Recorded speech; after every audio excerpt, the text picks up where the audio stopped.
Hello everyone, welcome to new video.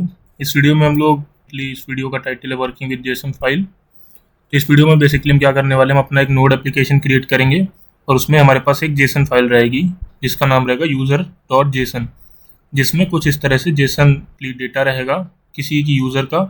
इस file में हम लोग मल्टीपल यूज़र के डेटा रखेंगे। नॉर्मल फाइल समझ लो आप जेसन की, इसके अंदर यूज़र का कुछ डेटा है। अब हम नोड एप्लीकेशन में क्या करना चाहते हैं, हम कुछ एंड पॉइंट्स क्रिएट करेंगे या हम कुछ एपीआईज क्रिएट करेंगे जिसके थ्रू हम इस जेसन फाइल का डेटा देख सकें, व्यू कर सकें, ऐड कर सकें इस जेसन फाइल में डेटा, और इस जेसन फाइल में किसी यूज़र का डेटा हम लोग एडिट कर सकें। ठीक है। अभी डेटा व्यू हम लोग सारे यूज़र्स का भी एक साथ कर सकते हैं, और अगर हम चाहें तो किसी स्पेसिफिक यूज़र का डेटा उसकी आईडी के बेस पे कर सकते हैं। अब हम डेटा इसमें ऐड भी कर सकते हैं किसी नए यूज़र का, और हम आईडी के ही बेसिस पे किसी यूज़र का डेटा एडिट करेंगे।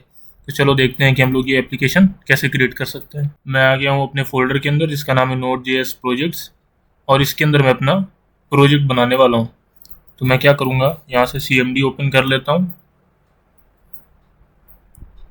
और यहाँ पे मैं एक नई डायरेक्टरी या नया फोल्डर बनाऊंगा जिसका नाम क्या होगा, यूज़र मैनेजमेंट ऐप। ठीक है। और उस फोल्डर के अंदर मैं चला जाऊंगा। अब मुझे एक नया नोड का प्रोजेक्ट क्रिएट करना है, तो उसके लिए क्या कमांड होता है, npm init, इनिशियलाइज करने के लिए, जैसा कि मैंने लास्ट वीडियो में भी बताया हुआ है। और इसे मैं चाहता हूँ कि ऑटोमेटिकली इनिशियलाइज हो जाए, तो मैं -y फ्लैग लगा दूंगा यहाँ पे, और इंटर करते ही ये देखो हमारा एक नोड एप्लीकेशन इनिशियलाइज हो जाएगा। और अब अगर हम इसको ओपन करेंगे तो हमारे पास एक पैकेज डॉट जेसन फाइल बनी हुई दिख जाएगी। और इसे VS कोड में ओपन करने के लिए क्या कमांड है, कोड और स्पेस देके डॉट। ठीक है। अब देखो हमारे पास एक पैकेज डॉट जेसन फाइल आ गई है यहाँ पे। अब चलो सबसे पहले यहाँ पे हम एक फोल्डर बना लेते हैं डेटा नाम से, और इस डेटा वाले फोल्डर के अंदर हमारी जेसन फाइल रहेगी जिसका नाम रहेगा यूज़र डॉट जेसन, और इसके अंदर हम कुछ जेसन डेटा एंटर कर देते हैं, आईडी, नेम, एज, जेंडर और लास्ट में email।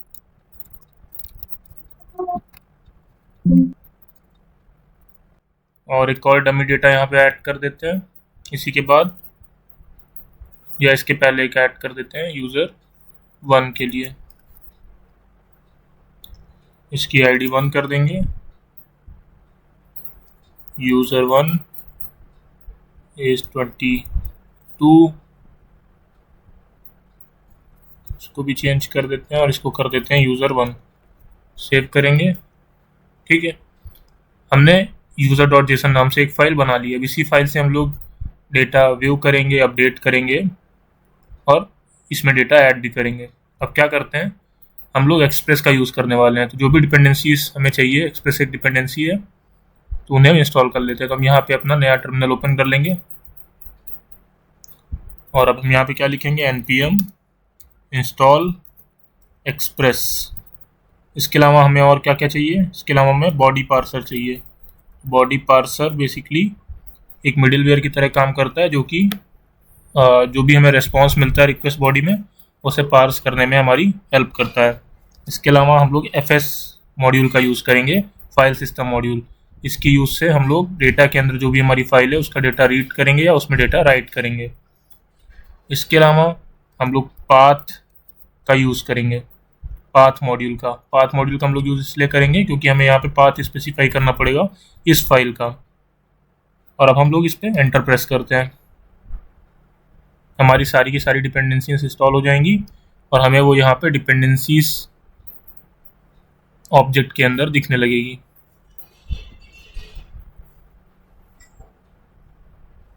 ये देखो हमारी सारी डिपेंडेंसीज यहाँ पे आ गई हैं।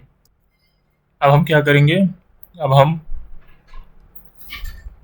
app.js नाम से एक फ़ाइल बनाएंगे, और यहाँ पे हम लोग क्या लिखेंगे, const express equals to require express, हमें एक्सप्रेस रिक्वायर है। सेम इसी तरह हमने जितनी भी डिपेंडेंसीज इंस्टॉल करी हैं उन सब के लिए हम उन सबको यहाँ पे रिक्वायर करेंगे। Const body parser equal to require body dash parser, और लास्टली हमने एफएस मॉड्यूल भी इंस्टॉल किया था। ठीक है, अब कॉन्स्ट ऐप इक्वल्स टू अपने एक्सप्रेस ऐप का इंस्टेंस क्रिएट कर लेंगे। ओके, अब यही समय हम यहाँ पे अपना पोर्ट वेरिएबल बना लेते हैं। Const port equals to process dot env dot port, और हम लोग इसमें बाय डिफॉल्ट पोर्ट दे देते हैं 3000। और अब हम लोग अपना मिडिल वेयर यहाँ पे डिफाइन कर देंगे। Basically middle where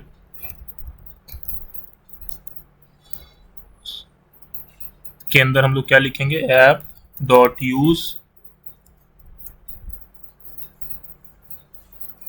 body parser dot JSON, और ये एक फंक्शन लेता है। आई होप इतना आपको समझ में आ गया होगा। अब लास्ट में पहले अपना सर्वर का कोड लिख देते हैं, ऐप डॉट सर्वर रन करने का। इसके अंदर दो वेरिएबल्स हम लोग दो पैरामीटर्स पास करते हैं। पहला तो किस पोर्ट पे ये चलेगा, दूसरा एक कॉल बैक फंक्शन दे देते हैं। इसके अंदर हम कंसोल करवा देंगे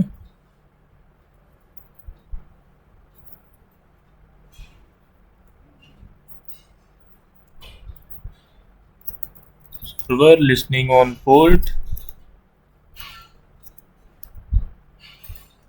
ठीक है, काम करते हैं, एक बार इसको रन करके देख लेते हैं कि ये चल रहा है कि नहीं। तो हम लोग रन करने के लिए क्या कमांड होता है, node app dot JS, enter किया।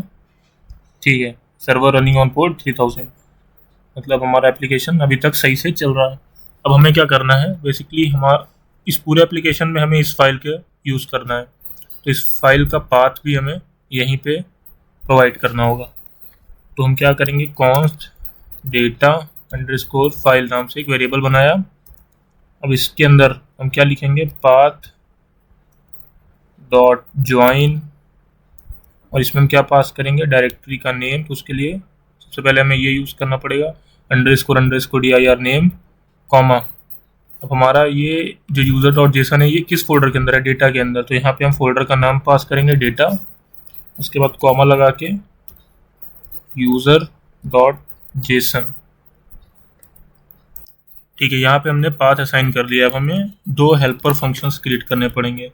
पहला हेल्पर फंक्शन होगा helper function to read data from user dot JSON, और दूसरा हेल्पर फंक्शन होगा helper function to write data to user dot JSON. ठीक है, तो हम क्या करेंगे, एक वेरिएबल हमने बनाया कॉन्स्ट रीड डेटा नाम से,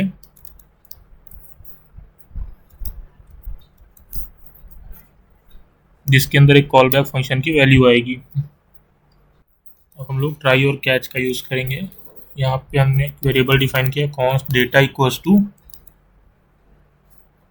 fs dot read file sync, और इसके अंदर हमने क्या पास किया, डेटा फाइल।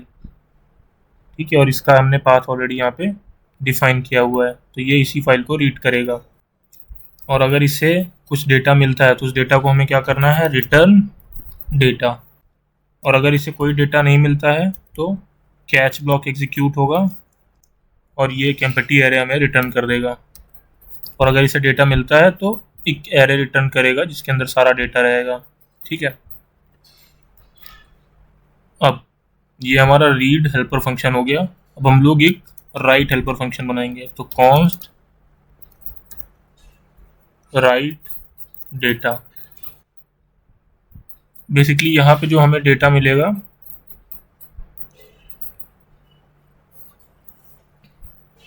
वो हमें ऑब्जेक्ट के फॉर्मेट में मिलेगा। तो उसे हमें जेसन डॉट बेसिकली उसे हमें जेसन डॉट पार्स करना पड़ेगा उस डेटा को, जो भी डेटा हमें रीड करने पे मिलेगा। ठीक है, अब सही है। और जब हम लोग डेटा राइट कर रहे हैं तो बेसिकली यहाँ पे डेटा पास करेंगे, क्योंकि हम लोग कुछ डेटा राइट कर रहे हैं। अब डेटा राइट करने के लिए जो फंक्शन होता है वो भी फाइल सिस्टम मॉड्यूल से हमें मिलेगा, और वो है fs डॉट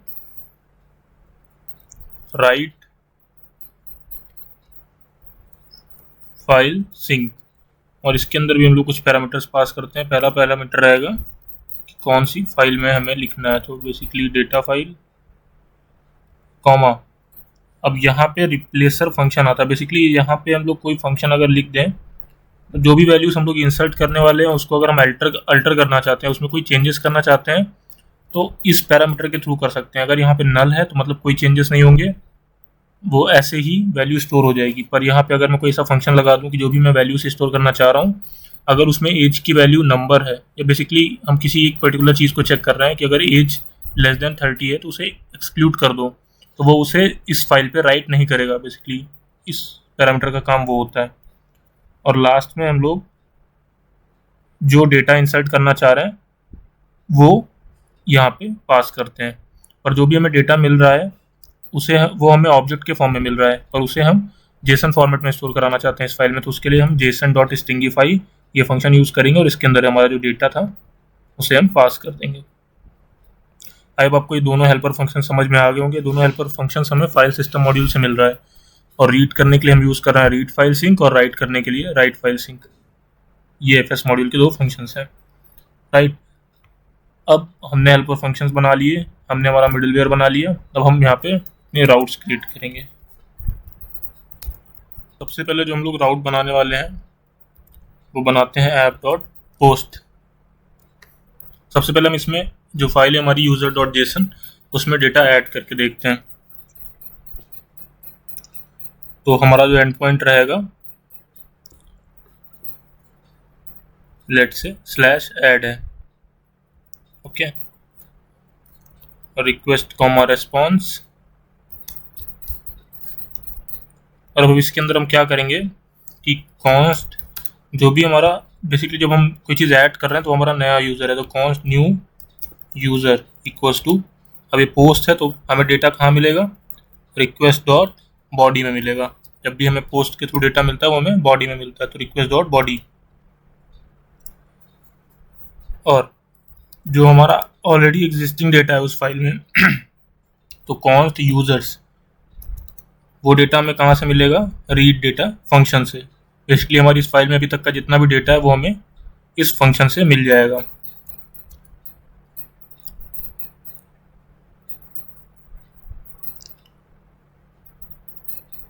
अब बेसिकली हम क्या चाहते हैं कि हमारा जो भी एग्जिस्टिंग डेटा है वो हमें यूजर्स नाम से एक वेरिएबल में मिल गया है, और सारा डेटा हमें एरे के फॉर्मेट में मिला है। और जो भी हमारे पास नया डेटा आया है उसे हम इसमें ऐड करना चाहते हैं, तो वो हम कैसे करेंगे, यूजर्स डॉट पुश फंक्शन का यूज़ करेंगे, और इसके अंदर हम क्या पास कर देंगे, न्यू यूज़र। ठीक है, हमने एक एरे में जो हमारा नया डेटा था वो ऐड कर दिया, और जो हमारा भी कलेक्टिव डेटा है उसे हम क्या करेंगे, उसे हम राइट करना चाहते हैं, तो राइट डेटा फंक्शन यूज़ करेंगे, और इसके अंदर हम क्या पास कर देंगे, यूज़र्स वेरिएबल पास कर देंगे। और अगर ये ऑपरेशन हमारा सक्सेसफुली हो जाता है तो हम एक रेस्पॉन्स भेज देंगे, रेस्पॉन्स डॉट सेंड या रिस्पॉन्स डॉट स्टेटस 200 स्टेटस भेज देंगे डॉट जेसन, और साथ में मैसेज क्या भेजेंगे,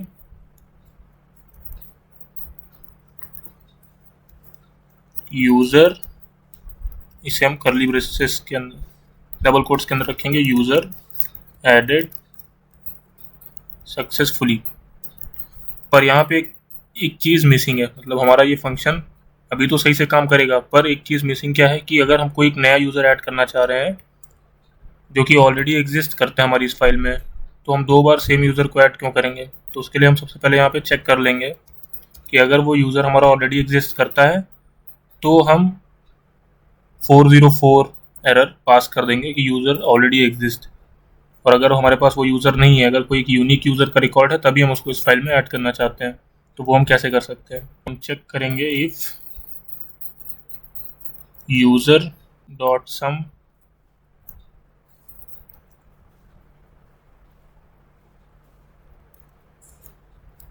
such that user dot id equals to new user dot ID। हम क्या चेक कर रहे हैं कि अगर हमारे पास कोई एक भी ऐसा रिकॉर्ड आता है तो यहाँ पे हो जाएगा यूजर्स डॉट सम। तो हमने यूज़र्स वाली एरे में चेक किया कि अगर हमारे पास कोई ऐसा यूज़र है जिसकी ID हमारा जो न्यू यूज़र है उसकी ID से मैच होता है, अगर ऐसा केस है तो क्या रिटर्न कर देगा, return response dot status 400 dot JSON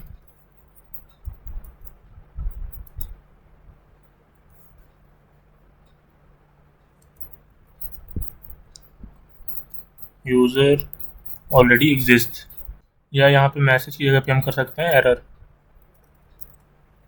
ठीक है, अब एक काम करते हैं, एक बार इसको रन करके देखते हैं।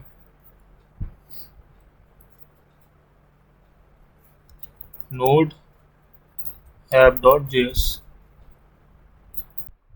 तो हमने राइट डेटा वाले फंक्शन में एक गलती कर दी है, यहाँ पे नल जो पैरामीटर है वो हम यहाँ पास नहीं करते हैं। ये बेसिकली दो ही पैरामीटर्स एक्सेप्ट करता है, एक डेटा फाइल और दूसरा जेसन डॉट स्ट्रिंगिफाई। और यहाँ पे हम नल पैरामीटर पास करते हैं और इसका यूज़ केस सेम होता है कि अगर हम डेटा में कुछ भी अल्टरेशन करना चाहते हैं। और ये बेसिकली रिप्लेसर फंक्शन, और यहाँ पे ये जो वैल्यू है ये बेसिकली इंडेंटेशन डिफाइन करती है कि हम कितना इंडेंटेशन देना चाहते हैं। Adds indentation white space and line break characters the return value JSON text to make it easier to read. अब इसको सेव करते हैं और सर्वर स्टार्ट करने के लिए नोड app.js एंटर प्रेस किया। Server is listening on port 3000। अब हम एक नई रिक्वेस्ट क्रिएट करेंगे। रिक्वेस्ट होगी पोस्ट टाइप की,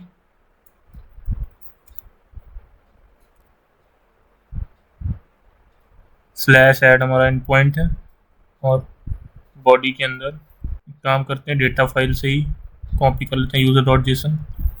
इसको कॉपी किया, न्यू रिक्वेस्ट में आए, यूज़र 3, 1 और 2 हमारे पास ऑलरेडी है।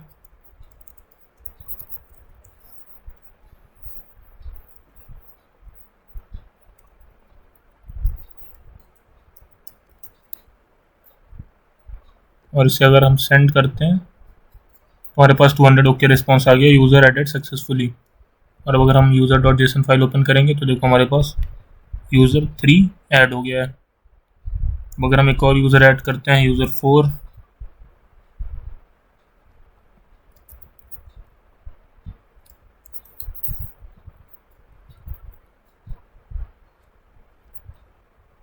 और सेंड करेंगे तो यूज़र एडेड सक्सेसफुली। अब अगर हम सेम रिकॉर्ड फिर से ऐड करने की कोशिश करते हैं यूज़र 4 वाला, देखो हमें 400 बैड रिक्वेस्ट मिल गई, यूज़र ऑलरेडी एग्जिस्ट।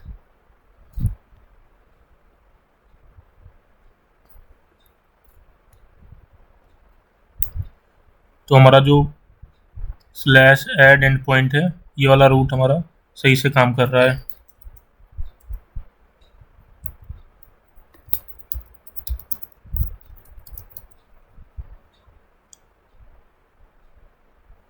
इस वीडियो को यहीं पे ख़त्म करते हैं, बाकी की राउट्स /view। तो अगले वीडियो में हम लोग कौन कौन सी राउट्स बनाने वाले हैं, app.get, इसके अंदर हम लोग /view एंड पॉइंट क्रिएट करेंगे, जिसकी हेल्प से हम लोग देख पाएंगे कि हमारे पास कितने यूज़र्स हैं, कौन कौन से यूज़र्स हैं, और अगर हम किसी के स्पेसिफिक यूज़र का डेटा चाहते हैं तो वो भी हम ID के थ्रू गेट कर लेंगे। ठीक है, ये राउट हम बनाने वाले हैं। इसके अलावा अगर हम एडिट करना चाहते हैं, app.put और /edit एंड पॉइंट बनाएंगे, जिसमें कि हम लोग ID के थ्रू